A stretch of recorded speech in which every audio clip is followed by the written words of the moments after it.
पाऊण कोटी ते सव्वा कोटी तुम्हाला MBBS होण्यासाठी खर्च येतो. आणि ज्या डॉक्टरकडे बिल्डिंग आहे, मशीन्स आहेत, ICU आहेत, त्याच डॉक्टरकडे आपला उपचार घ्यायचा असतो आणि फी मात्र त्याने सेवाभावी घेतले पाहिजे. जर डॉक्टर आणि हॉस्पिटल हा घटक जर दहशतीखाली असेल तर कुठलाही डॉक्टर कुठल्याही हॉस्पिटल नंतर रिस्क घेणार नाही. डॉक्टरची सेवा मोफत असली तरी यंत्र मोफत नसतात. बापाच्या इस्टेटीवर कर्ज काढून 1 ते 3 कोटी भरलेले आहेत. त्या मुलाला तुम्ही कुठल्या तोंडाने सांगणार आहात की बाबा तू उद्यापासून समाजसेवा कर? लाखो रुग्ण हे युरोप आणि अमेरिकेतून भारतामध्ये उपचार घ्यायला येतात. तुम्हाला जर दात दुखला तर अमेरिकेमध्ये तुम्हाला साधारणतः 1 ते 3 महिन्यामध्ये अपॉइंटमेंट मिळते. सेवा डॉक्टरांनी करायची, मेवा मात्र राजकीय लोकांनी खायचं. हा न्याय नाही चालणार. म्हणजे बाकीचे लोक GDPच्या 10%, GDPच्या 12% एवढा खर्च करतात. तर आपण किती करतोय? लाडकी बहीण योजनेसाठी 30,000 कोटी. या लाडक्या बहिणींचे आई वडील भाऊ, लाडके भाऊ या सगळ्यांच्यासाठी पूर्ण जनता तरतूद किती? आरोग्य सेवा 3,000 कोटी. तेव्हा तुम्ही हॉस्पिटल फोडण्याची धमकी दिली, मी गंभीर रुग्ण ऍडमिटच करणार नाही, चिठ्ठी लिहून देईन ससूनची. तर माझ्या फोनचा रिस्पेक्ट राखला गेला पाहिजे म्हणून हॉस्पिटलला धडा शिकवायचा. धर्मादाय रुग्णालय जे दीनानाथ असेल, रुबी असेल, जहांगीर असेल किंवा इतरही जे चॅरिटी हॉस्पिटल आपण म्हणू, त्यांचा याच्यामध्ये रोल आहे ना की त्यांनाही सरकार सामावून घेते, त्यांनाही सरकार वेगवेगळ्या सवलती देते, त्याच्या माध्यमातून रुग्णसेवा झाली पाहिजे. निदानावर जर शंका असेल तर मी 10 तपासण्या जास्त सांगेन. म्हणजे अन्नासाठी अडवलं तर कोणी दोष देणार नाही, त्याला निवाऱ्यासाठी अडवलं कोणी दोष देणार नाही, उपचाराला अडवल्या मात्र डॉक्टर विलन होतो. समाजाची हीच मानसिकता दुटप्पी आहे. आरोग्य सेवा मोफत येत नाही. आपण जर आजारी पडलो तर त्याचा भार म्हणजे कुणी उचलायचा? स्वतः, शासनाने की डॉक्टरांनी? सप्रेम नमस्कार. विनंती विशेष द पोस्टमनमध्ये आपल्या सर्वांचं स्वागत आहे. मी तुमचा पोस्टमन अक्षय. आज तुमच्यासाठी घेऊन आलो एका गंभीर परंतु तितक्याच महत्त्वाच्या विषयावरचं पत्र. हे पत्र आहे आरोग्य यंत्रणेच्या आरोग्याचं. हे पत्र आपल्यासाठी लिहिलं आहे प्रतिथेश डर्मॅटॉलॉजिस्ट डॉक्टर नितीन ढेपे यांनी. डॉक्टर ढेपे हे डर्मॅटॉलॉजिस्ट आहेत, त्याचबरोबर हॉस्पिटल ॲडमिनिस्ट्रेशन या विषयावर त्यांचा विशेष अभ्यास आहे. या विषयावर त्यांनी अनेक लेख लिहिलेले आहेत, अनेक व्याख्यानं दिलेली आहेत. आजच्या चर्चेचं निमित्त हे दीनानाथमध्ये घडलेली जी दुर्दैवी घटना होती ते आहे, परंतु त्याच्या अनुषंगाने जे कोणी या घटनेशी संबंधित स्टेक होल्डर्स आहेत, रुग्ण आहेत, सरकार आहे, डॉक्टर्स आहेत, हॉस्पिटल ॲडमिनिस्ट्रेशन आहे, इतरही या विषयाला धरून जी चर्चा व्हायला अपेक्षित होती ती झालेली दिसत नाही, ती झालेली नाही आहे. त्यामुळे याच विषयाला अनुसरून एक साधक-बाधक चर्चा व्हावी, त्यासाठी आम्ही हा पॉडकास्ट आज अरेंज केलेला आहे. तर त्यामुळं ही चर्चा शेवटपर्यंत तुम्ही नक्की पहा. द पोस्टमनला सबस्क्राईब केलेलं नसेल तर नक्की करा आणि बेल आयकॉनवरती क्लिक करायला विसरू नका. त्याचबरोबर मी जो हा शर्ट घातलेला आहे, हा जो कुर्ता घातलेला आहे तो आहे खादीचा. तो घेतलेला आहे जनता खादी, भांडार, लक्ष्मी रोड, पुणे येथून. तुम्हाला जर खादीचे चांगले कपडे घ्यायचे असेल तर नक्कीच त्यांच्या स्टोअरला भेट द्या. त्यांचा पत्ता मी खाली डिस्क्रिप्शनमध्ये दिलेला आहे. चला तर मग चर्चेला सुरुवात करूयात.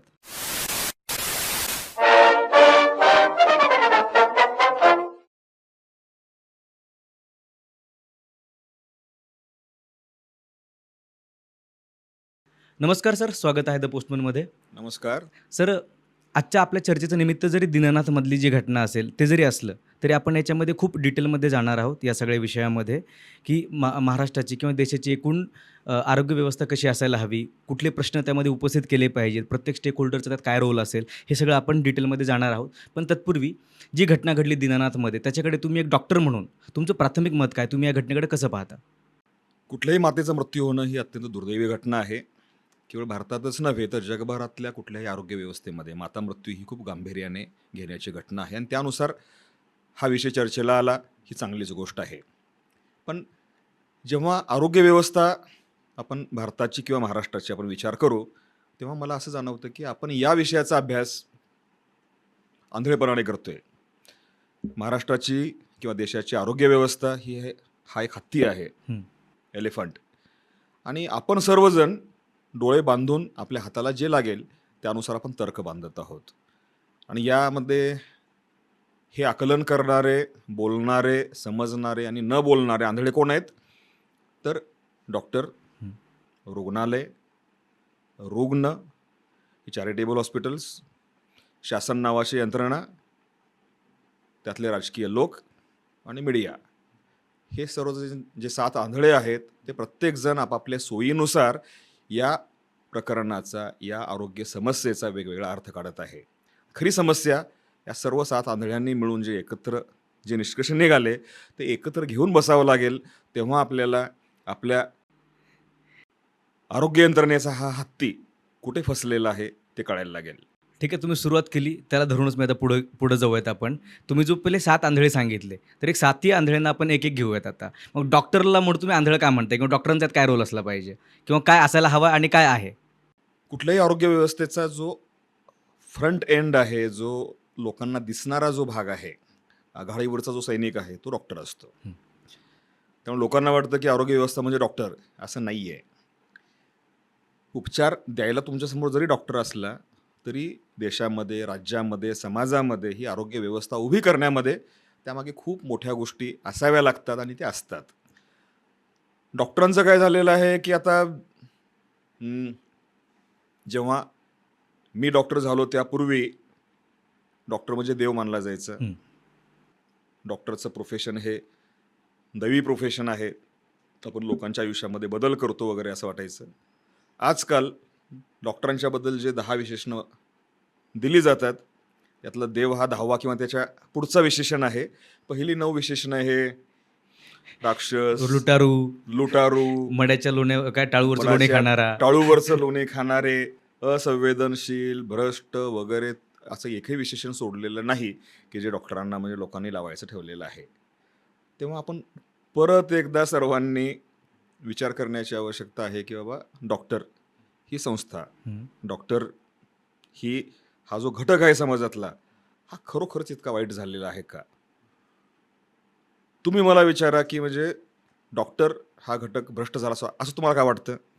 एकंदरच आपण जर पाहिलं ते ओव्हर कमर्शियलायझेशन ज्याला म्हणू की आमच्या काळामध्ये म्हणजे आज आई-वडील वगैरे सांगतात किंवा मीही माझ्या लहानपणी पाहायचो की आमच्या इथले जे डॉक्टर होते, डॉक्टर जोशी, त्यांची फीस फक्त ₹20 होती. त्यांच्याकडे गेले की एकदम हमखास बरं व्हायची गॅरंटी होती. परंतु आता नॉर्मली नुसतं सर्दी पडसं जरी झालं आणि कुठल्या हॉस्पिटलला गेलो, तर काही हजारात तर बिल नक्कीच येतं. गोळ्या औषधं पकडून ते 2-3 हजाराच्या पुढं जातच जातं. सो म्हणजे त्यावेळेसच्या ज्या काही रेट्स होते डॉक्टरांचे आणि आजचे जे रेट्स आहेत त्याच्यामध्ये खूप मोठं अंतर आहे. त्यामुळं मलाही असं वाटायचं किंवा एकंदरच जनतेला जे वाटतंय की डॉक्टर हे ओव्हर कमर्शियलाइज झालेले आहेत. त्यामुळं मला असं वाटतं. नक्कीच याच्यामध्ये 2 ते 3 घटक आहेत. एक आपण बघूयात. पूर्वी डॉक्टर हे ₹10-20 उपलब्ध असायचे आणि इझिली उपचार व्हायचा, कारण त्या पुढचे उपचार उपलब्धच नव्हते. आता technology has become a trap. तंत्रज्ञान हा एक सापळा बनलेला आहे. आपल्याला सर्व उपचार हे आधुनिक पाहिजे. पूर्वी छातीमध्ये दुखलं, डॉक्टरकडे नेलं आणि हार्ट अटॅकने पेशंट गेला, आपण ते मान्य करायचं. आज छातीत दुखलं तर आपल्याला कुठे ब्लॉक नाही याची खात्री करून घ्यायची असते. ब्लॉक असला तर तो दूर करायचा असतो आणि असे ब्लॉक वरचेवर दूर करून आपल्याला आणखीन पुढची 50 वर्ष जगायचं असतं. त्यामुळे पूर्वीच्या काळी छातीत दुखलं तर 10तला 2 लोक जागेवर जायचे आणि आपण ते मान्य करायचो. आज आपण ते मान्य नाही करत. आपल्याला अधिक चांगली सुविधा पाहिजे, अधिक चांगला उपचार पाहिजे, अधिक चांगला रिझल्ट पाहिजे. मग यामध्ये आलं काय? तंत्रज्ञान. आणि तंत्रज्ञानाला कॉस्ट आहे. जेव्हा उपचारामध्ये तंत्रज्ञान येतं तेव्हा तो प्रोफेशन राहत नाही. कुठल्याही प्रोफेशनमध्ये जेव्हा तंत्रज्ञान येतं आणि त्याची इन्व्हेस्टमेंट येते तेव्हा त्याचा तो व्यवसाय बनतो आणि त्याचा तो धंदा बनतो. पण आपण आरोग्य सेवा असं म्हणतो. मग आरोग्य सेवा आपण ज्यावेळेस म्हणतो त्यावेळेस मग त्याला इतकं कमर्शियलाइज करणं कितपत योग्य आहे? 2 गोष्टी. तंत्रज्ञान आल्यामुळे यातली कॉस्ट वाढली, खर्च वाढला आणि तो खर्च कुणी करायचा? की आपली अपेक्षा असते डॉक्टरांनी कर्ज काढावं, ते लाखो करोड रुपयाची मशीन्स आणावीत आणि त्यानंतर मात्र ससूनसारखं त्यांनी म्हणजे मोफत उपचार द्यावा. हे शक्य नसतं. डॉक्टरची सेवा मोफत असली तरी यंत्र मोफत नसतात. दुसरं, मी जेव्हा MBBS झालो BJ मेडिकल कॉलेजमधून, ससून हॉस्पिटलमधून, की तेव्हा मला फी होती ₹6,000 आणि तीसुद्धा वडील शिक्षक असल्यामुळे ती म्हणजे फी माफीमध्ये निघून गेली. बापरे! म्हणजे ₹0 मी MBBS झालो. MDला मला म्हणजे फी होती 6,000. ₹30,000 मी MD झालो. हां. आज 30% जागा या फक्त शासकीय वैद्यकीय महाविद्यालयामध्ये आहेत. 70% जागा या खाजगी मेडिकल कॉलेजमध्ये आहेत, जिथे अधिकृत फी, डोनेशन नाही, देणगी नाही, चेक न भरायची फी आहे. साधारणतः 15 ते 25 लाख दरवर्षी गुणिले 5. 5 कोटी. पाऊण कोटी ते सव्वा कोटी तुम्हाला MBBS होण्यासाठी खर्च येतो. हं. अधिकृत फी शासन मान्य. आणि MD होण्यासाठी 2 ते 3.5-4 कोटी रुपयाचा तुम्हाला खर्च येतो. अधिकृत फी फक्त 2 ते 3 MDची फीस कोटी. 2.5 कोटी. MDची फूट 2.5 ते 3 कोटी. अधिकृत शासन मान्य फी जे आहे ते 1.5 ते 3 कोटी एवढी मिनिमम. बापरे! मेरिट जास्त असेल तर तुम्हाला 1.5 कोटीमध्ये बसेल, मेरिट कमी असेल तर 3 कोटीमध्ये बसेल. पूर्वी मला वाटायचं की मी मोफत शिकलो, मी MBBS MD होण्यामध्ये समाजाचा वाटा आहे, हं. माझ्यावर समाजाचं ऋण आहे, त्यामुळे मी समाजासाठी, गरीब रुग्णासाठी काहीतरी करणं ही माझी जबाबदारी आहे असं मला आतून वाटायचं. सामाजिक भान तुमचं.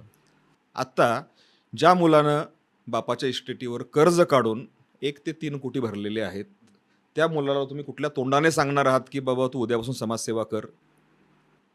आणि समाजसेवा ही जर म्हणजे 1 ते 3 कोटी कर्ज काढून शिकलेल्या डॉक्टरांनी करायची, हं. तर बाकी इतरांनी काय फक्त मेवाच खायचा आहे का? नाही, बाकी तर स्टेक होल्डर आहेत ना, सरकारी त्यांचा रोल करत असेल कुठल्या ना कुठल्या पद्धतीमध्ये. आणखीन एक इंटरेस्टिंग गोष्ट सांगतो, की आपल्याला डॉक्टर हवा असतो सेवाभावी. हं. डॉक्टराने सेवाभावी निस्वार्थपणे काम केलं पाहिजे. 10, 20, 50 रुपये तुम्हाला बरं केलं पाहिजे. समजा एखाद्या गोल्ड मेडल मिळवलेल्या हुशार डॉक्टराने प्रॅक्टिस सुरू केली आणि 20 रुपये 50 रुपयात उपचार सुरू केले. साहजिक आहे तो 5 वर्षामध्ये मोठं हॉस्पिटल बांधू शकणार नाही, नाही. तो मोठे यंत्र आणू शकणार नाही, नाही. स्कॅन नाही आणणार, MRI आणू शकणार नाही. हो. एक सर्वे आला होता मध्यंतरी, तर लोकांना विचारलं की तुम्हाला कुठल्या हॉस्पिटलमध्ये जायला जास्त सुरक्षित वाटतं, हां. कॉन्फिडंट वाटतं? तरी सांगितलं ज्या डॉक्टरकडे कार आहे, ओके. ज्या डॉक्टरचं हॉस्पिटल 2 ते 3 मजली आहे, हां. ज्या डॉक्टरच्या हॉस्पिटलमध्ये सिटी स्कॅन MRI वगैरे अशी यंत्र आहेत, ज्या हॉस्पिटलमध्ये ICU आहेत इमर्जन्सीला म्हणजे उपचार होऊ शकतात, अशा हॉस्पिटलमध्ये जायला त्यांना अधिक कम्फर्टेबल वाटतं, अधिक कॉन्फिडंट वाटतं, किंवा प्रिफर करतील ते तर. प्रिफर करतील. फक्त फी घेताना मात्र डॉक्टरांनी सेवाभावीपणे फी घेतली पाहिजे. आता ही जर आपली मानसिकता असेल, शेजारी एक डॉक्टर आहे जो सेवाभावी फी कमी घेऊन उपचार देतोय, तिथं आपल्याला जायचं नाहीये. त्याला आपण झोला छापून हे नव्हतो. झोला छाप, झोळी उचलून जाणारा डॉक्टर म्हणतो आपण त्याला. आणि ज्या डॉक्टरकडं बिल्डिंग आहे, मशीन्स आहेत, ICU आहेत, त्याच डॉक्टरकडे आपला उपचार घ्यायचा असतो आणि फी मात्र त्याने सेवाभावी घेतले पाहिजे. हा समाजाच्या मनाचा दुटप्पीपणा आहे. आपल्याला उपचार दीनानाथच्या दर्जाचे पाहिजेत आणि फी मात्र ससूनच्या दर्जाची पाहिजे. असं नाही होऊ शकणार. पण हा एक तिढा आहे. हा कसा तरी सोडवला पाहिजे किंवा हे सोडवण्यासाठी काय पॉलिसी डिसिजन किंवा काय पॉलिसीमध्ये बदल होणं आवश्यक आहे, की हा तिढा सुटेल आणि सर्वांना चांगले दर्जेदार उपचार कमी किमतीमध्ये किंवा कमीत कमी त्यांना परवडेल अशा दरामध्ये मिळतील. याच्यासाठी काय केलं जाऊ शकतं? तुम्ही बऱ्याच दुकानामध्ये वगैरे एक मेसेज पाहिलेला असेल, की 3 गोष्टी एकत्र येऊ शकत नाहीत. चांगला दर्जा,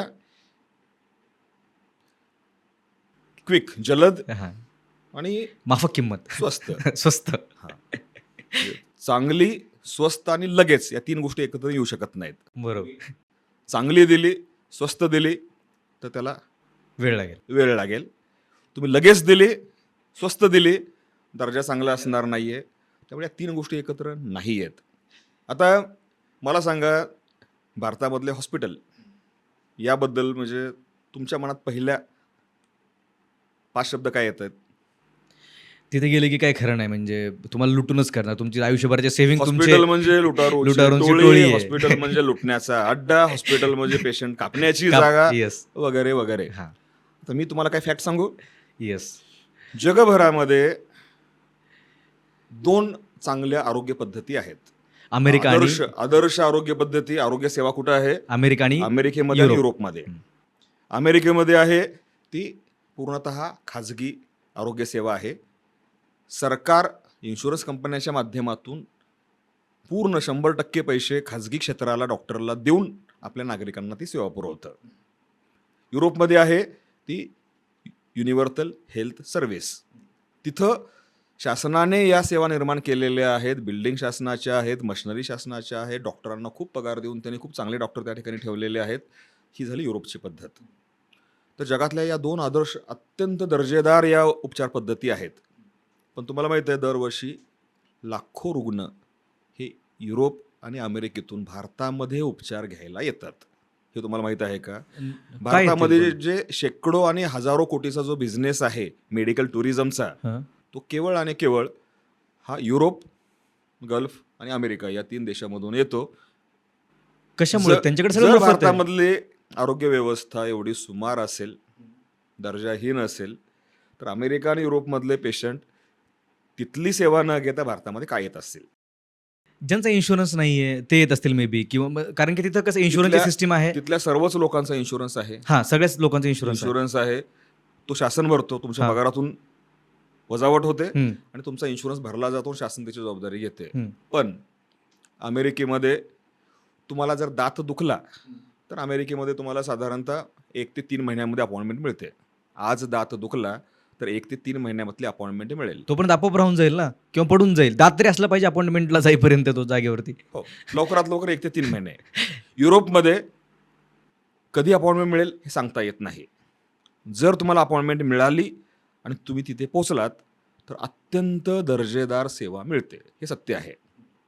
पण नंबर लागला तर, जर तुम्हाला छातीत दुखलं आणि सांगितलं की तुम्हाला बाबा अँजिओग्राफी करायची गरज आहे आणि तुम्हाला खूप काय सिरियस आणि तुम्ही बेशुद्ध पडलेले नसाल, तर तुम्हाला साधारणतः 10 ते 15 दिवसानंतरची अपॉइंटमेंट मिळते अँजिओग्राफी करण्यासाठी.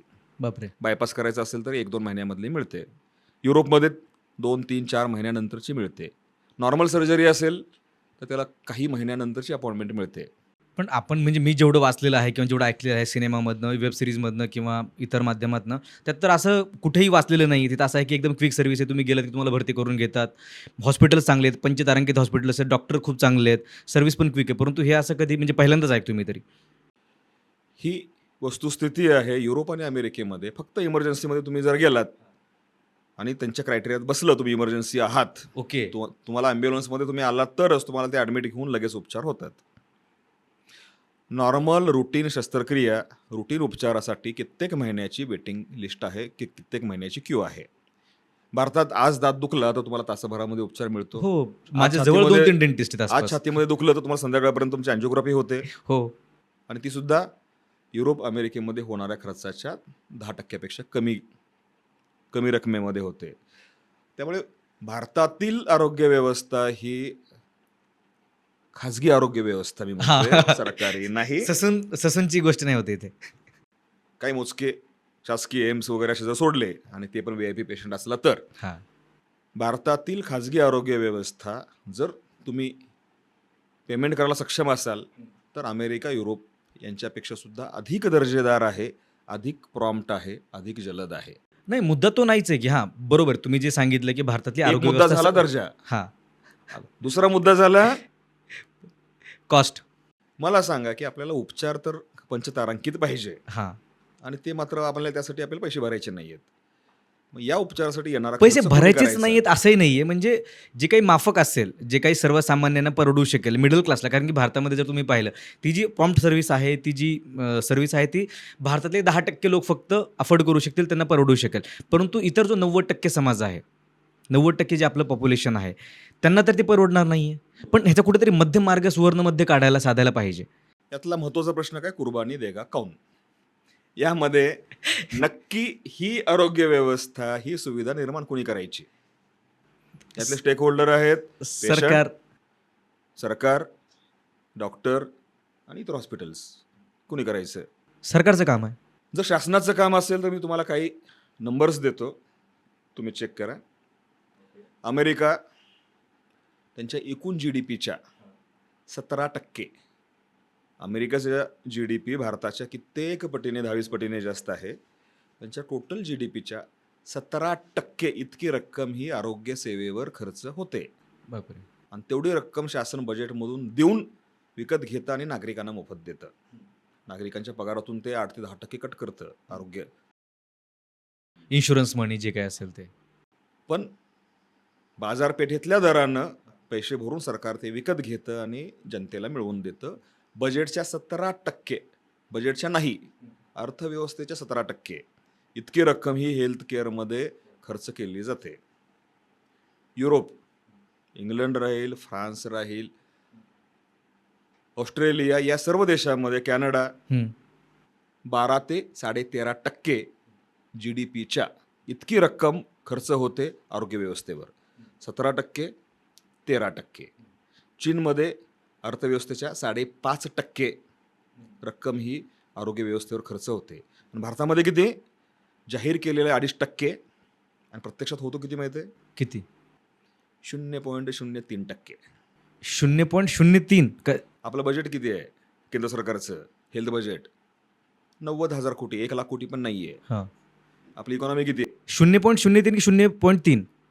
0.3 किंवा 0.03. तुम्ही काढा. बजेट आहे 90 लाख. 90,000. 90,000 कोटी, 1,00,000 कोटी सुद्धा नाही. आपलं बजेट किती आहे? 33 लाख कोटी. म्हणजे बजेटचं किती झालं? लेस दॅन 1% वरती आलेलं आहे, म्हणजे अर्धा टक्काही. 0.3%. हां, अर्धा टक्के. बजेटच्या 0.3%. आणि जीडीपीच्या किती? 300 लाख कोटी हे आपलं हे जीडीपी आहे. 3 ट्रिलियन. 3 ट्रिलियनच्या तुम्ही जर 1,00,000 काढला तर किती होईल? तर 0.003% होत होतो. म्हणजे बाकीचे लोक जीडीपीच्या 10%, जीडीपीच्या 12% 5%, वगैरे. जीडीपीच्या 12%, 17% सोडा एवढा खर्च करतोय. आपण किती करतोय? 1%, 0.3%. भारत आपला जो देश आहे तो डेव्हलपिंग स्टेजमध्ये आहे अजून. भारताला इतरही अजून प्रायोरिटी आहेत. इन्फ्रास्ट्रक्चर असेल, एज्युकेशन असेल, बाकीच्याही गोष्टी आहेत. हे सगळं मॅनेज करणं असेल तर त्याच्यामध्ये कुठंतरी ते बजेटमध्ये बसत नसेल सरकारच्या. ओके, शासनाच्या बजेटमध्ये बसत नाही. अर्थमंत्र्यांनी डॉक्टरांना सल्ला दिला की डॉक्टरांनी सेवाभाव जपला पाहिजे. मान्य. अर्थमंत्र्यांनी महाराष्ट्रात तरतूद केली लाडकी बहीण योजनेसाठी 30,000 कोटी. लाडकी बहीण आणि त्यांची मुलं जन्म घालण्यासाठी माता आणि बाल संगोपन तरतूद किती? 3,000 कोटी. बापरे. वाटण्यासाठी 30,000 कोटी. माता आणि बाल संगोपन 3,000. 3,000 कोटी. या लाडक्या हे ऑफिशियल आकडे आहेत. ऑफिशियल आकडे, बजेटमधले आकडे आहेत. बापरे. या लाडक्या बहिणींचे आई वडील भाऊ, लाडके भाऊ या सगळ्यांच्यासाठी पूर्ण जनता तरतूद किती? आरोग्य सेवा 3,000 कोटी ओके. फक्त. आणि सर्व मेडिकल कॉलेजेस म्हणजे सर्व सिव्हिल हॉस्पिटल, प्राथमिक आरोग्य केंद्रे बजेट 3,000 कोटी. सर्व मेडिकल कॉलेज ससून, जे हॉस्पिटल सगळं धरून किती? 3,000 कोटी. आणि लाडक्या बहिणींना वाटण्यासाठी 30,000 कोटी. त्यामुळे सेवा डॉक्टरांनी करायची आणि मेवा मात्र राजकीय लोकांनी खायचा. हा न्याय नाही चालणार. तुम्ही 3,000 कोटीचं जे बजेट म्हणताय, मला वाटतं पुण्यातलेच फक्त काही हॉस्पिटल मिळून त्याच्यापेक्षा जास्त टर्नओव्हर करत असतील. जर दिनाचा टर्नओव्हर जर 1,000 कोटी असेल तर बाकी 4-5 हॉस्पिटल मिळून या 4,000 कोटीचा आरोग्य सेवा हे 4-5 हॉस्पिटल देत असतील. जेवढं सरकार सगळे मिळून देते महाराष्ट्रासाठी. पूर्ण महाराष्ट्रासाठी सरकार देते 3,000 कोटी.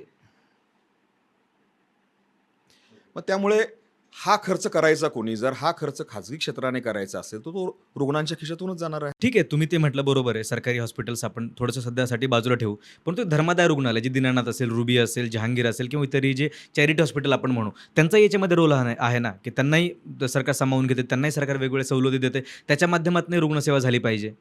म्हणजे सरकार धर्मादाय म्हणजे काय? सवलती देतं. बेसिकली लोकांना धर्मदाय म्हणजे याचा अर्थ की समाजातून देणग्या गोळा करून ही हां, हॉस्पिटल चालली पाहिजेत. बरोबर आहे. आणि पूर्वी अशी चालायची.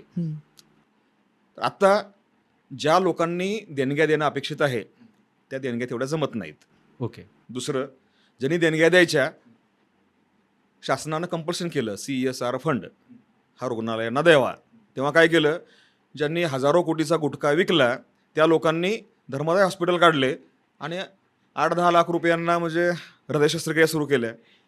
म्हणजे जो फंड खाजगी क्षेत्राकडून देणग्या म्हणून धर्मदाय हॉस्पिटलला मिळाला पाहिजे तो फंड स्वतःच ट्रस्ट काढायची, स्वतःच ती देणगी दाखवायची आणि त्या ठिकाणी परत पंचतारांकित खाजगी रुग्णालय उभी करायची. त्यामुळं अगदी दानशूर व्यक्तींनी दान द्यावा अशी पद्धत महाराष्ट्रामध्ये आता उरलेली नाही. त्यामुळे हॉस्पिटल चालतात हे रुग्णांच्या फीवरच चालतात. दुसरा मुद्दा, शासनाने मदत केली. ठीक आहे, 1 रुपयात जमीन दिली त्यांना. ओके. शासनाने ट्रस्टला 1 रुपयात जमीन दिली हां, तर सर्व शाळा, कॉलेज आणि खाजगी मेडिकल कॉलेज यांना सुद्धा शासनाने याच पद्धतीने जमीन दिलेली आहे. म्हणजे इतरही. हो, ओके. ते पण ट्रस्टच आहेत. माझं आवाहन आहे प्रत्येक तालुक्याच्या प्रत्येक आमदारानं रुबी किंवा दीनानाथसारखं एक हॉस्पिटल उभं करावं आणि त्यांच्या इतका 500 ते 1,000 कोटीच्या सेवा किमान आपल्या स्वतःच्या मतदारांना तरी पुरवाव्यात. शासनाने त्यांना 1 रुपये नाही 50 पैशानं जमीन द्यावी अशी माझी वैयक्तिक शिफारस आहे. आणि ते 50 पैसे पण मी देतो स्वतः. मी देतो. त्यामुळे ₹1 जमीन मिळाली याचा अर्थ त्याच्यावर म्हणजे दर वर्षाला 500-1000 कोटीचा म्हणजे उपचार मोफत तयार होत नाही. दुसरं, या चॅरिटेबल हॉस्पिटलमध्ये म्हणतात की नफेखोरीचे अड्डे झालेले आहेत. हां, बरोबर आहे. मंगेशकर फॅमिलीने खूप सारा नफा कमावला दीनानाथमधनं खूप.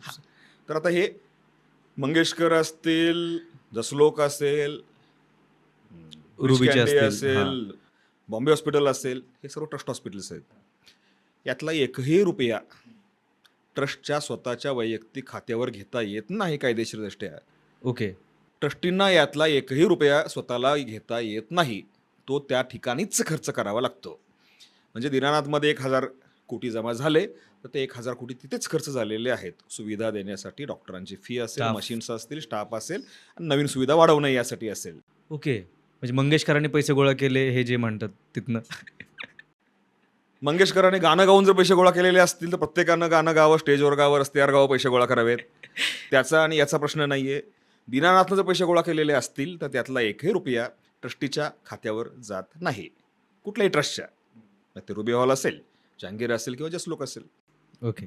आता तुम्ही मगाच्या प्रश्नाचं उत्तर देताना असं सांगितलं की ह्या ज्या काही सर्जरी आहेत वेगवेगळ्या त्या ओव्हर प्राईस करून ठेवलेल्या त्या हॉस्पिटल्सने, ज्याच्यामध्ये चॅरिटेबल हॉस्पिटल्स पण आहेत. तर मग त्याच्यावरती तरी सरकारचा काय अंकुश असावा की नाही, की म्हणजे कुठल्या सर्जरीची काय फीस असावी की जी सामान्याने परवडू शकते. कारण की जर तुम्ही मला विचारलं, मी मध्यमवर्गीय आहे आणि मला जर एखाद्या असं हॉस्पिटल, मला भीती वाटेल पहिल्यांदा की बापरे कितीला चुना लागेल की. हां, ह्याचं जर काही रेट कार्ड ठरलेलं असेल, फिक्स प्राइसिंग गव्हर्नमेंटने जर त्याला हे केली तर ते होऊ शकतं मॅनेजेबल. भारताने खुली अर्थव्यवस्था स्वीकारलेली आहे. त्यामध्ये ज्या क्षेत्रामध्ये खाजगी भांडवल असेल त्या ठिकाणी दर शासनाला निश्चित करता येत नाहीत आणि शासनाने ते करू नयेत. ओके. याला सर्वात चांगला चेक किंवा जो बॅलन्स आहे तो कसा करता येईल, तर त्या तोडीच्या सुविधा शासनाने उपलब्ध कराव्यात, जेणेकरून पूर्ण जगभरामध्ये 80% आरोग्यसेवा ही शासनाकडून दिली जाते, 20% फक्त खाजगी रुग्णालये देतात. आणि भारतामध्ये भारतामध्ये विरुद्ध आहे. भारतामध्ये शासनाचा वाटा फक्त 20% आहे, 80% भार हा खाजगी क्षेत्रावर आहे. ओके. त्यामुळे तुम्ही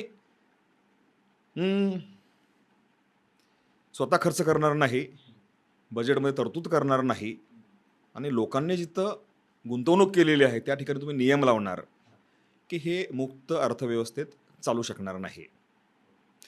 ज्यावेळी शासनाने क्लिनिकल एस्टॅब्लिशमेंट ॲक्ट आणायचा प्रयत्न केला आणि ही दर निश्चिती करण्याचा प्रयत्न म्हणजे केला, झाला असा प्रयत्न. हा केंद्र शासनाने तो म्हणजे कायदा आणला जो महाराष्ट्राने स्वीकारला नाही. ओके. त्यानंतर भारतातल्या केअर, अपोलो आणि इतर बऱ्याच हॉस्पिटलने नवीन हॉस्पिटल काढण्याचा प्लॅन रद्द केला. शेकडो ओके. बेडची जी फॅसिलिटी निर्माण व्हायला पाहिजे होती या हॉस्पिटलने तो प्लॅन रद्द केला. ओके. म्हणजे नवीन मोठी हॉस्पिटल काढणं, जर त्यात या खाजगी क्षेत्राला जर त्यात नफा नसेल तर ते येणार नाही आहेत, आणि त्याने येऊ नये अशी इच्छा असेल तर शासनानं ते भांडवल शासनानं टाकलं पाहिजे.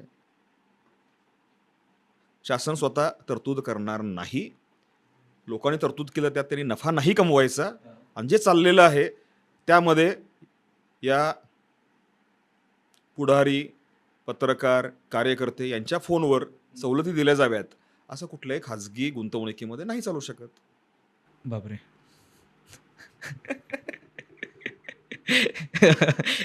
आता सरकार एवढे हॉस्पिटल्स चालवतं किंवा एवढे मेडिकल कॉलेजेस आहेत की प्रत्येक मेडिकल कॉलेजला 100 खाटांचं का होईना एक रुग्णालय चालवणं कंपल्सरी आहे. मग त्याच्यावरती त्यांच्यामार्फत दर्जेदार सुविधा उपलब्ध व्हाव्यात म्हणून काही नियम आणता येऊ शकतात का? त्यातनं काही होऊ शकेल का की जो म्हणजे अशा हॉस्पिटल्सवर येणारा जो ताण आहे, म्हणजे प्रायव्हेट हॉस्पिटल म्हणा किंवा म्हणजे जी नाईलाज होतो लोकांचा प्रायव्हेटला जाण्यासाठी असेल किंवा चॅरिटेबलला किंवा पुण्यासारख्या ठिकाणी यायला लागतं, मुंबईला जायला लागते, ते जर प्रत्येक जिल्ह्याच्या ठिकाणी एक मेडिकल कॉलेज आहेच, तर त्याच नव्हतं. आता शासन काढण्याचा प्रयत्न करते, पण ज्याला आर्थिक तरतूद नाही आहे. माझं म्हणणं असं आहे की तुम्ही सह्याद्री किंवा दीनानाथ बरखास्त करण्यापेक्षा सर्व खाजगी वैद्यकीय महाविद्यालये, खाजगी मेडिकल कॉलेजेस बरखास्त करा, आणि ती सुविधा प्रत्येक तालुक्यामधल्या सिव्हिल हॉस्पिटल आणि तालुका हॉस्पिटलला तुम्ही लिंक करा. हाच यावरचा मार्ग आहे. हे पॉलिसीमध्ये हे सुधारणा करणं गरजेचं आहे की जेणेकरून म्हणजे जे काही प्रायव्हेट हॉस्पिटल्स आहेत मेडिकल ते सगळे बरखास्त केले पाहिजेत. त्याने प्रॉब्लेम पॉलिसीच्या कसा भाषेत सांगायचं तर जगभरामध्ये आरोग्य सेवा आणि आरोग्य शिक्षण हे एकमेकाशी संबंधित आहे, लिंक्ड आहे. भारतामध्ये आरोग्यसेवा आणि आरोग्य शिक्षण याचं बायफर्केशन केलं गेलेलं आहे आणि that is a bogus bifurcation. चुकीच्या पद्धतीनं आरोग्यसेवा आणि आरोग्य शिक्षण हे वेगळं केलं गेलेलं आहे. सोपं करून सांगतो. हां प्राथमिक आरोग्य केंद्र, तालुका हॉस्पिटल, हां सिव्हिल हॉस्पिटल हं, हे येतात आरोग्य सेवा हं, याच्या अंतर्गत. हं. आणि मेडिकल कॉलेजेस, ससून हॉस्पिटल, जे हॉस्पिटल हे मेडिकल कॉलेज डिपार्टमेंट येतं वैद्यकीय शिक्षण खात्याच्या अंतर्गत. हं. त्याची काही गरज नाही आहे. वैद्यकीय शिक्षण खात्याकडे शेकडो हजारो तज्ज्ञ डॉक्टर पडून आहेत आणि सिव्हिल हॉस्पिटलला तज्ज्ञ डॉक्टर मिळत नाही आहे. ओके. त्यामुळे प्रत्येक सिव्हिल हॉस्पिटल, प्रत्येक तालुका हॉस्पिटल हा आरोग्य शिक्षण व्यवस्थेचा भाग असला पाहिजे. परदेशामध्ये काय होतं, युरोपमध्ये काय होतं, प्रत्येक MBBS डॉक्टरला MD मिळतेच. ओके. कुणी MBBS राहत नाही. 100% लोक MD असतात. त्यातले 50% MD हे MD फॅमिली मेडिसिन असतं, म्हणजे general practice. General practice. MBBS करून GP करण्यापेक्षा तुम्ही MD करून GP करायची, ओके. Family doctor. ओके. उरलेले 50% लोकांना मग स्पेशलायझेशन. स्पेशलायझेशन मिळणार. तर या व्यवस्थेमध्ये जो डॉक्टर तालुका लेवलला काम करतो, तो जिल्हा लेवलला काम करतो, त्याची सेवा ही MDचा करिक्युलम म्हणून धरली जाते.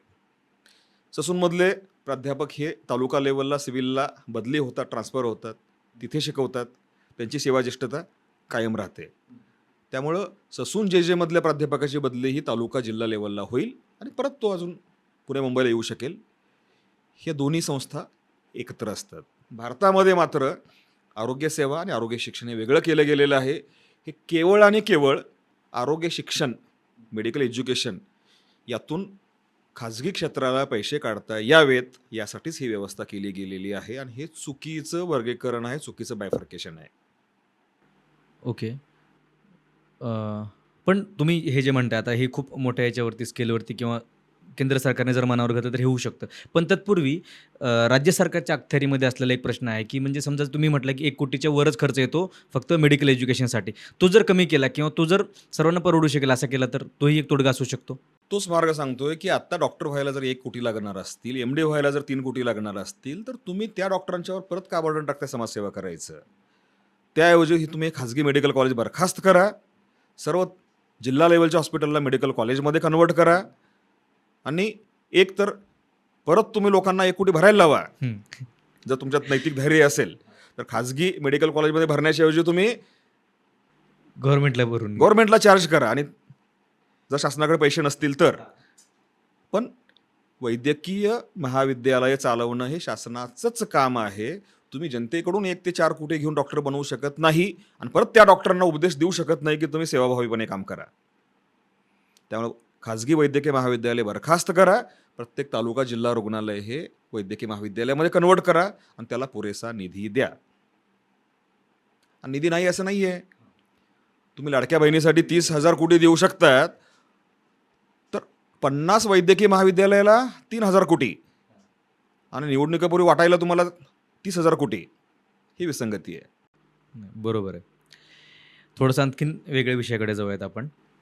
इन्शुरन्स हा जो प्रकार आहे की जी तुम्ही मगाशी सांगितलं की युरोप आणि अमेरिका या 2 देशामध्ये म्हणजे या 2 म्हणजे युरोप ह्या खंडामध्ये आणि अमेरिका या देशामध्ये खूप चांगली उत्तम दर्जाची आरोग्य व्यवस्था आहे. पण त्याला जी बेस आहे तो इन्शुरन्स हा बेस आहे. ठीक आहे. भारतामध्ये सर्वांना सामावून घेईल असा कुठला इन्शुरन्स जर सरकारी पातळीवर जर झाला तर आलेलं आहे, हा त्यासाठी प्रॉब्लेम सुरुवात झालेली आहे आयुष्यमान भारत यामधून. पण अडचण अशी आहे की ते आयुष्यमान भारतसाठी जी तरतूद आहे ती पुरेशी नाही आहे. ओके. 1 ते 5 लाख प्रत्येक कुटुंबाला असा इन्शुरन्स शासनाने जाहीर केलेला आहे. परंतु जेवढे लोकसंख्या आहे त्या मानाने जेवढी तरतूद असायला हवी तेवढी तरतूद नाही. कित्येक राज्यांनी ती तरतूद स्वीकारलेली नाही, ओके. कारण केंद्राच्या अटी जाचक आहेत. त्यामुळे आत्ताशी शासनाने घोषणा तर केलेली आहे सर्वांसाठी युनिव्हर्सल आरोग्य, हेल्थ स्कीम सरकारच्या प्रायोरिटीवर आहे. पण त्यासाठी तरतूद केली गेलेली नाही. ओके. की जर तुम्ही विचार करा, भारतातल्या 150 कोटी लोकांना तुम्ही 1 लाख रुपयाच्या हिशोबाने जर दरवर्षी तरतूद केली, हां. तेवढ्या तरतुदीमध्ये शासनाची शेकडो मेडिकल कॉलेजेस आणि शेकडो हॉस्पिटल तयार होतील. तेवढी तरतूदच नाही आहे. आरोग्य सेवेमधला जो काही तरतूद आहे बजेटमधली ती पगार देण्याला पुरत नाही. ओके. कोविडमध्ये डॉक्टर कमी आहेत म्हणून BAMS डॉक्टरांची नेमणूक केली गेली, नर्सेसची नेमणूक केली गेली.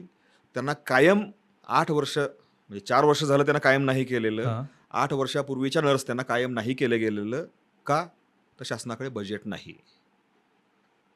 कोविड येऊन गेल्यानंतर सुद्धा आपल्याला नर्स आणि डॉक्टरांना कायम करण्याएवढा बजेटमध्ये तरतूद करता येत नाही. तर आपण म्हणजे कोविडमधून काय शिकलो? शासनाने काय धडा घेतला आणि जनतेने काय धडा घेतला? परत जर तशी परिस्थिती उद्भवली समजा कोविडसारखी, तर मग त्यावेळेस काय परिस्थिती असेल आरोग्य व्यवस्थेची एकूणच? जर कोविडसारखी परिस्थिती निर्माण झाली तर परत एकदा खाजगी डॉक्टर आणि खाजगी हॉस्पिटल यांना विलन ठरवलं जाईल. हेच लोक लुटतायत, हेच लोक पैसे काढतायत. मधल्या 4 वर्षात 5 वर्षामध्ये अधिक हॉस्पिटल तयार करणं, अधिक डॉक्टर नेमणं, अधिक नर्सेस नेमणं, अधिक व्हेंटिलेटर आणणं आणि असे प्रत्येक तालुका जिल्ह्याला असे हॉस्पिटल काढणं, हे काम शासनाने करायला पाहिजे होतं. ते आत्तापर्यंत त्यांनी केलेलं नाही. त्यामुळे जेव्हा परत एकदा संकट येईल तेव्हा समोर असेल खाजगी क्षेत्र. जो काम करतो तोच चुकतो. त्यामुळे परत एकदा खाजगी क्षेत्राला धारेवर धरलं जाईल, परत एकदा त्यांना विलन बनवलं जाईल आणि ज्यांच्यावर ही जबाबदारी आहे हजारो कोटी रुपयाची तरतूद करणं आणि ही सुविधा उभं करणं, ते मात्र नामानिराळे राहतील. नाही, सरकारची इच्छाच नाही असंही नाही आहे. म्हणजे मला असं म्हणायचं वेगवेगळ्या योजना आणतं सरकार. महात्मा फुले जन आरोग्य योजना असेल, राजीव गांधी जीवनदायिनी योजना असेल किंवा इतरही अशा योजना आहेत ज्यातनं इच्छामध्ये आपण शब्द वापरूया इच्छाशक्ती. हां. सरकारची इच्छा आहे पण त्या इच्छाच्या मागे आर्थिक शक्ती लावत शक्ती लावत नाहीये. नाही. तुम्ही योजना जाहीर करताय आणि त्यासाठी तुम्ही बजेट देत नाहीये. त्या इच्छेला काय अर्थ झाला? शासनाची इच्छा आहे की प्रत्येक नागरिकाला आरोग्य सेवा मिळाली पाहिजे. हां, इच्छा आहे. आहे इच्छा, पण त्यामागे तरतूद कोण करणार? कर्ज काढून डॉक्टरने करायची की कर्ज काढून रुग्णालयाने करायची? 11,000 कोटी मागितलेले असताना आरोग्य सेवेला त्यांनी दिले 3,500 कोटी आणि 35 नवीन मेडिकल कॉलेज काढण्याची घोषणा केली गेलेली आहे. त्यांनी मागितले 10,000 कोटी आणि दिले किती? 2,500 कोटी. इथं इच्छा आहे पण शक्ती कुठे आहे? परत तुम्हाला थोडंसं डायव्हर्ट करतो मी आता या पॉईंटपासनं. डिपॉझिट किंवा इमर्जन्सी केसमध्ये ॲडमिट केल्यानंतर किंवा इतरही वेळी हॉस्पिटल्स, कुठली प्रायव्हेट हॉस्पिटल असेल, धर्मादाय असेल, ते तुम्हाला डिपॉझिट मागतात. हे डिपॉझिट मागणं कितपत योग्य आहे? किंवा त्या डिपॉझिट अभावी बऱ्याच लोकांना उपचार मिळत नाहीत. मी परत प्रश्न विचारतो की त्या आरोग्य सेवेला काही खर्च आहे की नाही? ठीक आहे, इमर्जन्सी आहे म्हणून डिपॉझिट मागू नये, तातडीने उपचार करावा, ठीक आहे. समजा ती इमर्जन्सी संपली, हं. त्यानंतर ते बिल कोण देणार आहे? की समजा माझं हॉस्पिटल हायवेवर आहे आणि दिवसाला जर तिथं 4 ॲक्सिडेंट होत असतील, मी रोज म्हणजे एक 100 रुग्णाला मी तातडीचा उपचार केला हां. आणि नंतर पुढं पाठवून दिलं, तर त्या 100 रुग्णांचा महिन्याभरातला खर्च मला कुणीतरी देणार आहे की नाही देणार आहे? मी माझं रुग्णालय हायवेवर ठेवू की आणखीन 10 किलोमीटर आतमध्ये घेऊन जाऊ?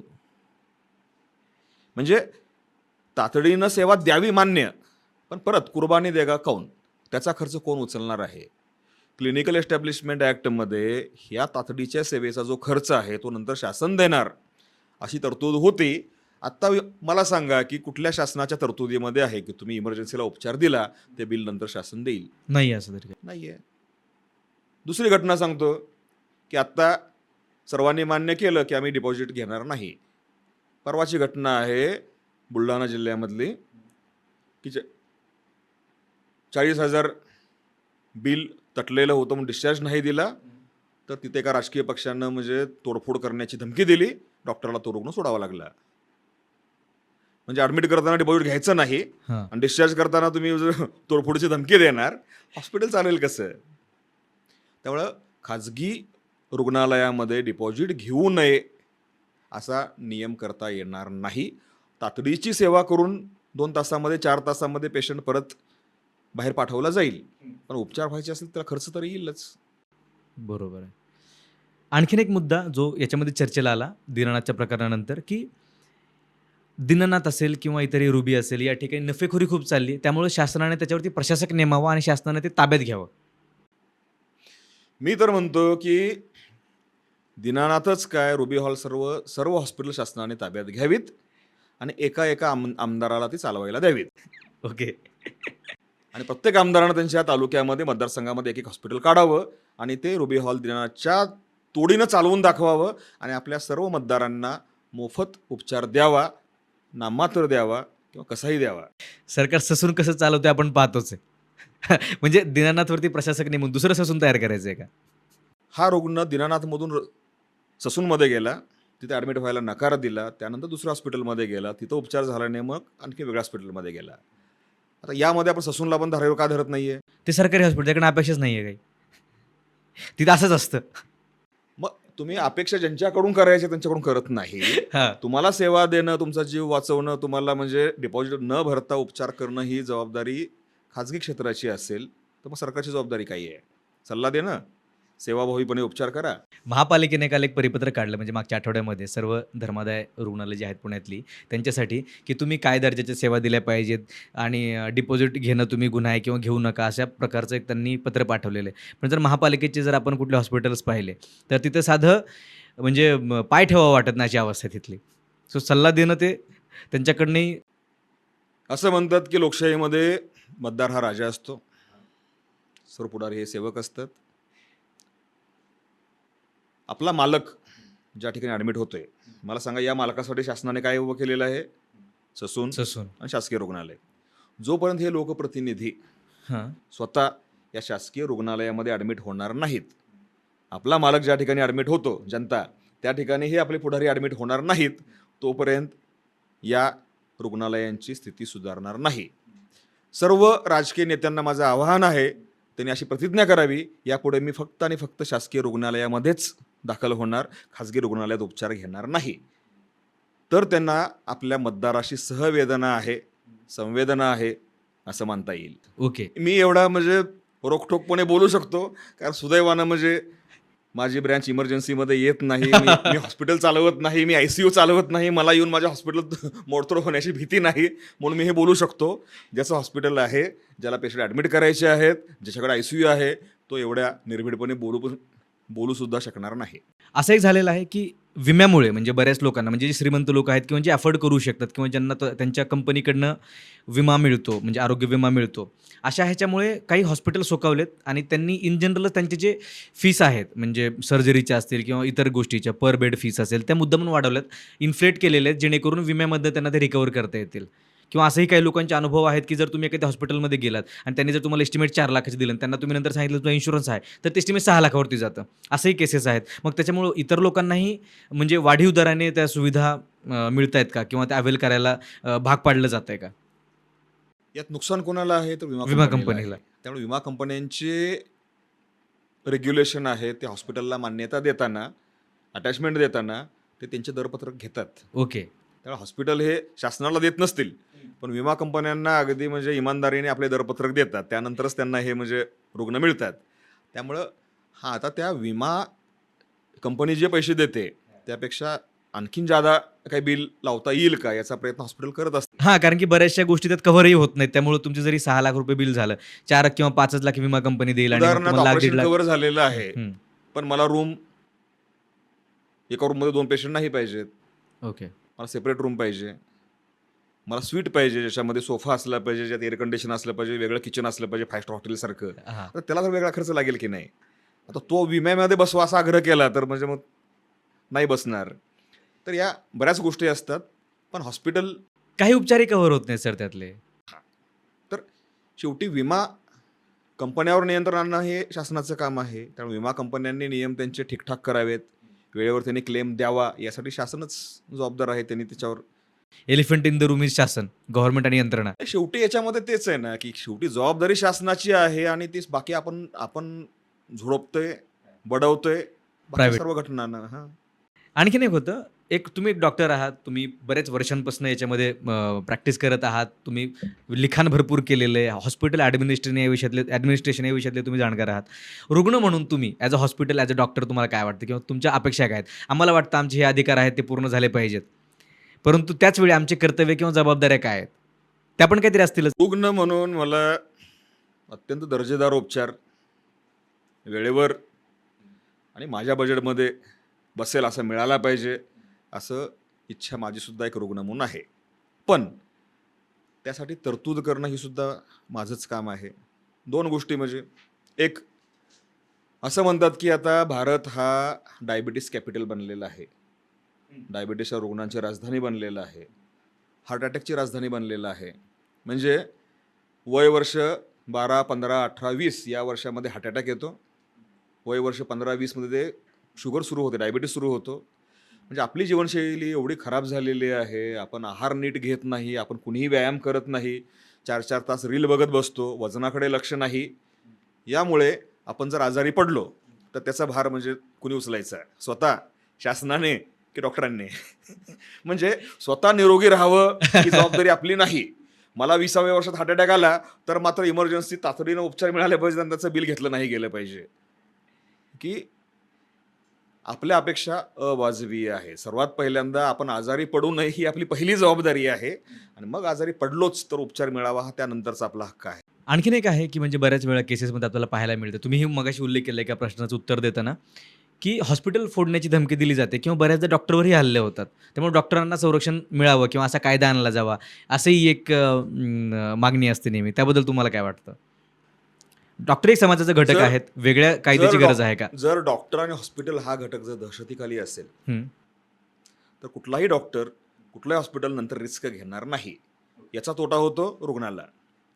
जर मी केलेल्या डायग्नोसिसवर जर शंका घेतली जाणार असेल, डॉक्टरचं निदान चुकलं याचा जर पंचनामा होणार असेल तर मी 50 तपासण्या लिहून देईन.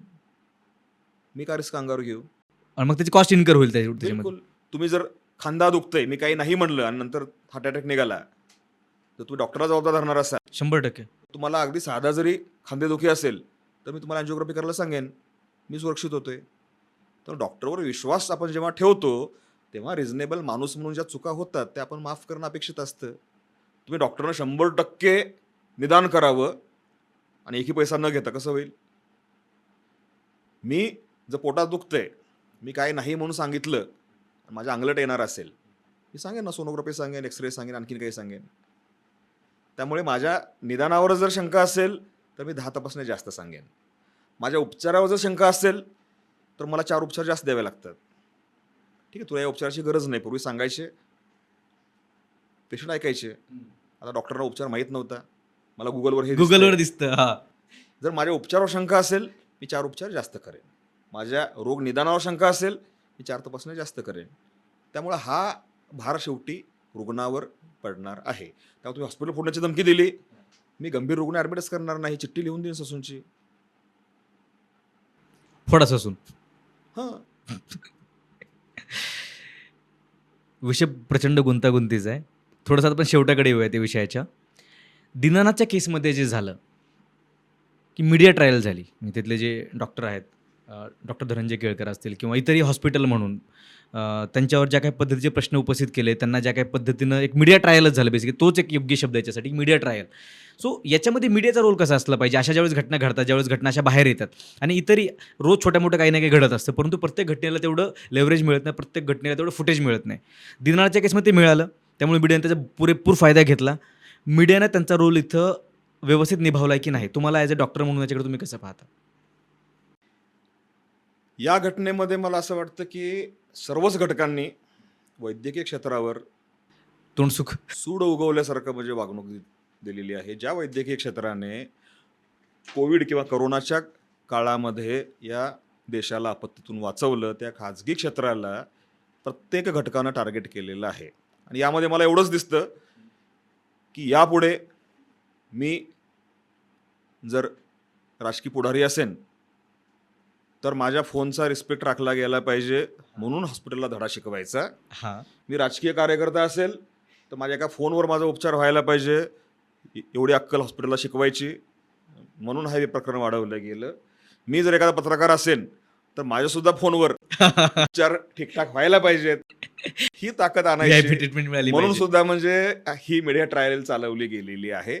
अदरवाईज की वैद्यकीय क्षेत्राचं कव्हरेज करण्या इतकं हां. ट्रेनिंग, प्रशिक्षण आणि ज्ञान असलेले किती पत्रकार आहेत की जसं तुम्ही जर फायनान्स कव्हर करणार असाल, बरोबर आहे. इकॉनॉमिक्स कव्हर करणार असाल तर त्यातले अभ्यासू व्यक्तींनी तो विषय कव्हर केला पाहिजे. तुम्ही परराष्ट्र धोरण कव्हर करणार असाल त्यातला त्यातली अभ्यास तज्ज्ञ व्यक्ती पाहिजे. संरक्षण धोरणावर तुम्ही जर काय बोलणार असाल हं. त्यातला अभ्यास केलेली व्यक्ती पत्रकार असली पाहिजे. 100%. ज्यांना वैद्यकीय क्षेत्रातलं ओ की ठो माहीत नाही अशा व्यक्तींनी MBBS, MD, MCH, doctor, total वैद्यकीय व्यवसाय याबद्दल म्हणजे आपण पूर्ण तारे तोडावे,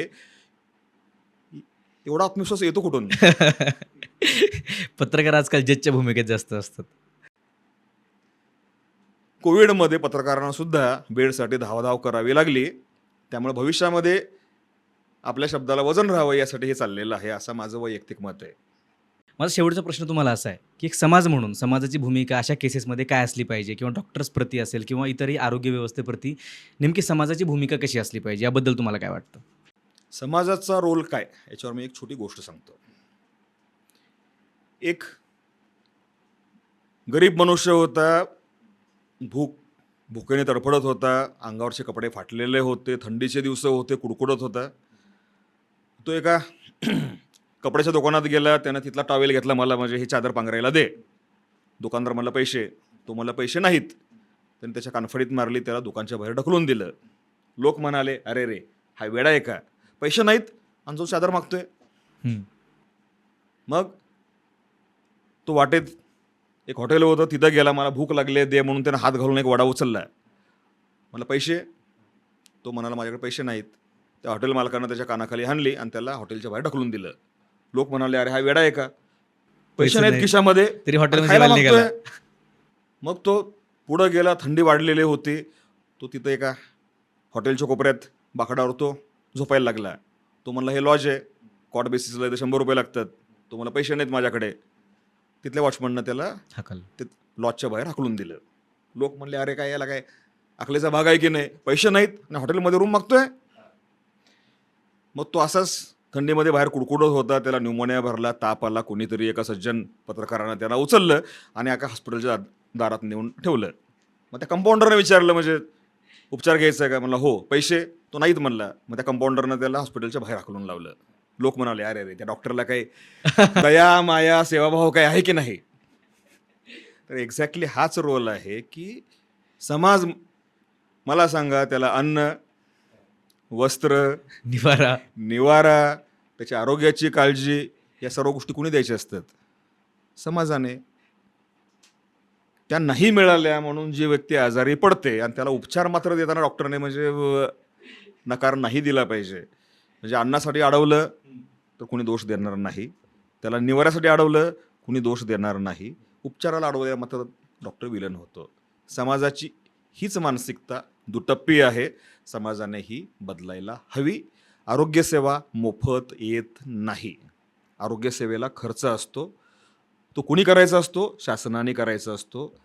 मी माझा प्रतिनिधी निवडताना आपण एकदा तरी हा विचार केलेला आहे का, मी किंवा माझ्या घरची व्यक्ती जर मरणाच्या दारात असेल तर ती वाचण्यासाठी या माणसाने काही कॉन्ट्रीब्युशन दिलेलं आहे का?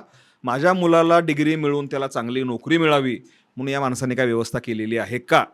हे दोन प्रश्न आपण जर न विचारता, हा माझ्या जातीचा आहे, हा माझ्या धर्माचा आहे, हा माझ्या पक्षाचा आहे, एवढं बघून जर आपण मतदान करत असू, किंवा याने मला दर महिन्याला 500 रुपये दिले की 5,000 रुपये दिले, याच्यावर जर आपण मतदान करत असू, तर आपल्याला खाजगी क्षेत्राला बोट दाखवून जाब विचारण्याचा अधिकार उरत नाही.